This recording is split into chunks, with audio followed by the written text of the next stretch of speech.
YouTube, what it do, man? You digging what I'm saying? Listen, bro. We about to react to Larry Bird trash talking moments. I ain't know Larry Bird was a good little trash talker. You digging what I'm saying? Listen, a lot of y'all was in that comments talking ish on my last video when I reacted to Larry Bird highlights for the first time.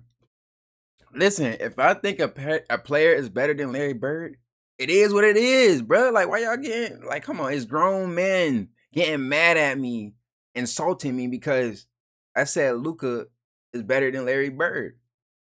Like, this might let me change that opinion, though. You know what I'm saying? I'm not saying Larry Bird is trash. I would never say that. Like, come on, bro. Let's be honest. You feel me? But come on, y'all be tripping, bro. But let's dive in this. Let's get your bag of soda, your cup of chill, and dive into it. So we playing them in the last play. He says to James Worthy, he says, "You guys don't have to worry about it. I'm gonna go right over there that corner." He said, "They're going to set a screen for me. We're taking the ball out." He said, "I'm going to curl right over." And he's telling us to play. He's telling us to play before they even take it out. He said, "I'm going to go right over to that corner, and I'm going to catch it, and I'm going to shoot it, and I'm going to tie the game or win the game," whatever the case may be. You ain't do that. They take the ball out, and I think it was either Danny or DJ, the late, great DJ. Yeah. Take the ball out. The man curl right to the corner, caught the shot, shot a three, game over. It's like, are you effing kidding me? I ain't gonna lie. If you could do that, if you could call your shots, if you could tell your defender, "Hey, listen, cuz, woo-doo-woo, I'm about to go right here. I'm going to shoot in your face. I'm going to win the game. It's over with." And you actually do it, you got aura. Go to shake his hand. I'm a rookie. I'm playing against the Boston Celtics in the Boston Garden. Dominique. And Larry put both hands behind his back. He wouldn't shake my hand. I said, "Okay, we're just getting into the game." First play of the game, he said, "You don't even belong in this league, Holmes." And he shoots a three. Now, I wasn't mad that he made the three. But I said, "There's some bitch just called me Holmes." Ain't it? I ain't know Larry was thugging like that. Little Larry. And he came down and did it again, so I'm pissed, you know. So the next time down, see me on the breakneck pitch, and I jump up and I throw it down on him, right? I mean, he fouls me. And he said, "Hey, Rook, I like you. You got heart." He said, "But I'm still getting 30 on your ass." I mean, that's who he was. But that was the only time he ever talked trash to me, because he respected me, because he knew that I was going to keep coming. That really taught me something, you know. If you wasn't prepared to play against guys like that, you got embarrassed. I always tell this story about Larry Bird. Charles. I remember him, he was cursing under his breath. And I asked him, I said, "Larry, what's going on with you?" He says, "You guys are being disrespectful to me." And I says, "What are you talking about?" He says, "You guys are putting a white guy on me." That's disrespectful. Wait, who's the white Are guy? you dissing your own? I can't remember who it was. I just started laughing. I had no comeback. But he says, "It's disrespectful when y'all put a white guy on me." And I'm sitting there like, I'm laughing in the middle of a game. Larry Bird told Robert Reedy the other day that he should have stayed in preaching. That was funny. He had Dang. 50 points. And you know, Larry Bird ain't never playing no great defense. He like sagging off a little bit. So he tell the guy, "You can't shoot. I'm not worrying about guard you."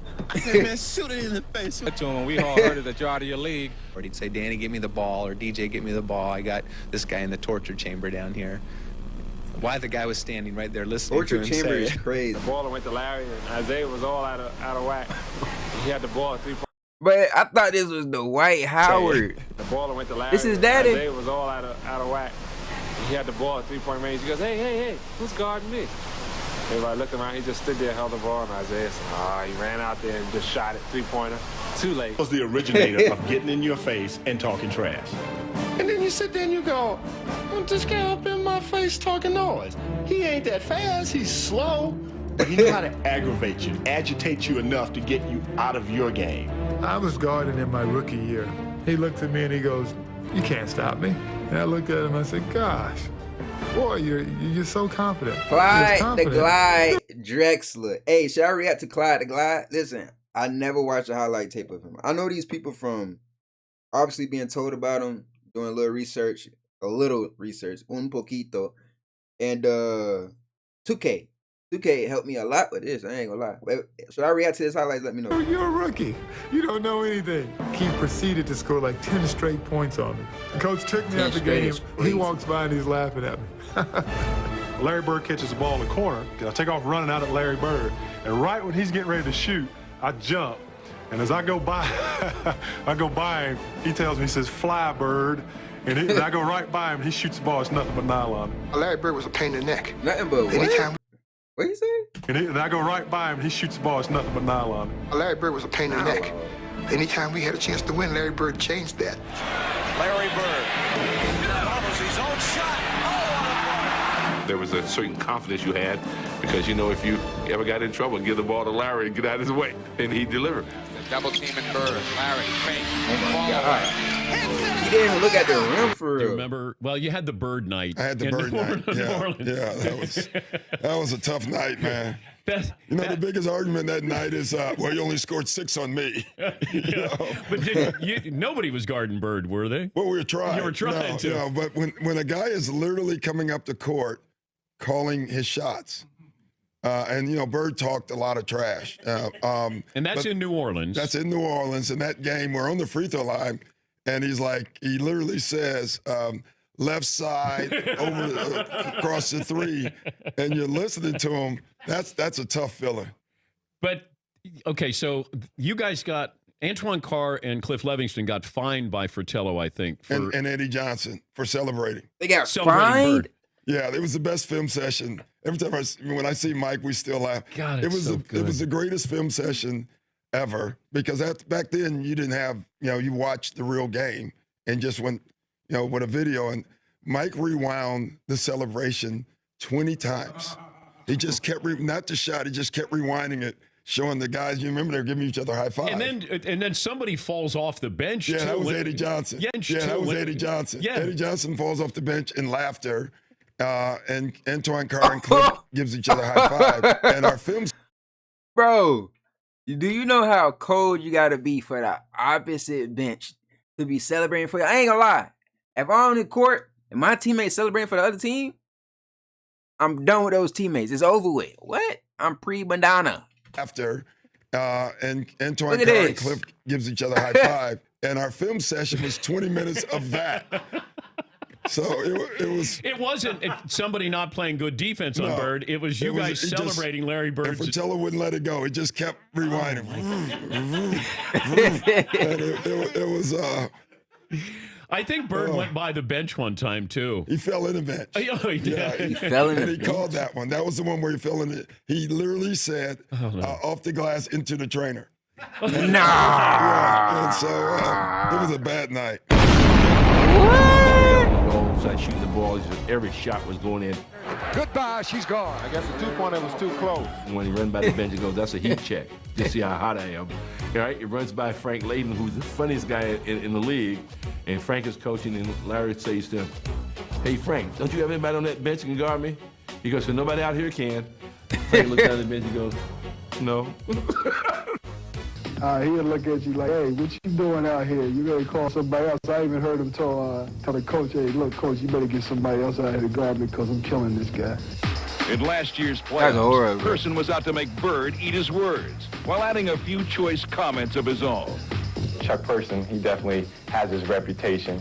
During the playoffs, he just went AWOL, you know, and he just went to work. You can see Bill playing a little Bird, giving it back to him. He loved bumping to Bird. Person can talk some trash to Larry Bird now. He scored the last 16 points.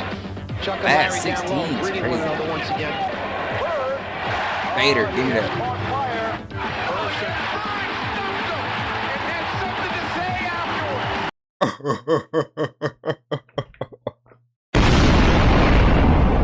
No, this nigga did not just snag block, and he talking that. And look at Bird.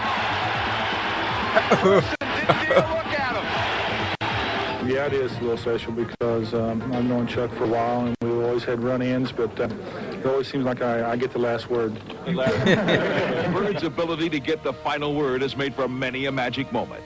And this week, we relive a game when Larry was in rare form, and Xavier McDaniel was eager to lend an ear. Tie game, 13 seconds to play. Celtics basketball, no shot clock. They called a timeout. He said, "You know I'm going to get it." And I said, "I know, I'm going to be waiting." Timeout, I'm going to go play, and I tried this is what we're going to run. All right, then as you get the ball, you go over here, and You pass to Kevin, then you go to the corner. Then Robert, you come over. Then about that time, Larry steps in and says, Coach, why don't you just give me the ball and tell everybody to get out of the way. Now, after the timeout, we walk back on the court. What's that? ISO. Larry's going down to his position, so he tells Xavier, says, I'm getting the ball. Yeah, he said, I'm going to get it right here. I'm going to shoot it right in your face. 10 seconds. Y'all ain't stop that? 5, and Bird has the basketball. Look out. I mean, you can't do nothing about. There's 2 dudes in his muppy. You can't do nothing about that. On the clock. That's good I defense. walked back to the left sideline like, damn. Larry Bird just. They didn't bring the super song the back. way that he will contribute in the clutch time. Larry was complaining to the refs, and I was complaining to the refs. And the next time down the court, he got in my face. I was up 38 Is that Washington look like? That's how I summarize it. The 84 Olympic team is playing an exhibition game against a bunch of pros, including Larry Bird, and they were in the warm-ups. And a ball bounced down from the college end of the court to the pro end. And Michael Jordan went down to chase it. The ball happened to be picked up by Larry Bird. And Michael went up a few feet away from Larry Bird and held out his hands. And Bird took the ball and fired it back down the court over Jordan's head, as if to say, you're not only not getting this ball, I don't give a damn who you are. Larry Bird knows exactly who this guy is and what's going to happen in the next few years. And he wants to get every edge he can get right now. I like the competitiveness, though. So I'm not playing tonight. He walks down to me. Man, I'm sorry you're not playing. But he said, I'm going to tell you what. Since you're here, I'm going to put a show on for you. So you just sit back and watch, okay? And I'm like, man, get out my face, man. I want to hear that. You know, that's Celtics and the Lakers. Every time he hit one, he look at me. I'll start shooting like that. I remember we were playing Washington in Washington one night, and Larry just hit what would have been the game-winning shot, but KC called timeout. I seen this in the last video. It does not count. Boston had That called a reaction timeout. on my channel. Y'all go Larry check came that back out. to the bench, and he was a little upset. He looks at the bench and says, hey guys, when I come back after timeout, I'm going to go right to the same spot, and I'm going to kick it in. Nah, He told that's Washington, if he really makes this. I'm oh going my to get the God. ball. 2 seconds left. The Bullets I might by bust one. everywhere, gang. Aims to Bird. One-legged. I'm not gonna do it, but bro, he hit he might be the first to hit 2 game winners in the night. Correcto? And Bird wins it at the buzzer. Yeah, Larry Bird, that dude. You know what I'm saying? Larry Bird, that dude. That's crazy. I ain't gonna lie. To back up your stories, I'm gonna have to watch this next. I haven't reacted to a Jordan highlight tape. I've seen a Jordan highlight tape. Anyway, like, comment, and subscribe. Leave down in the comments what y'all want me to react to next. Or there's any other videos and stuff like that y'all want me to react to next. I said that twice.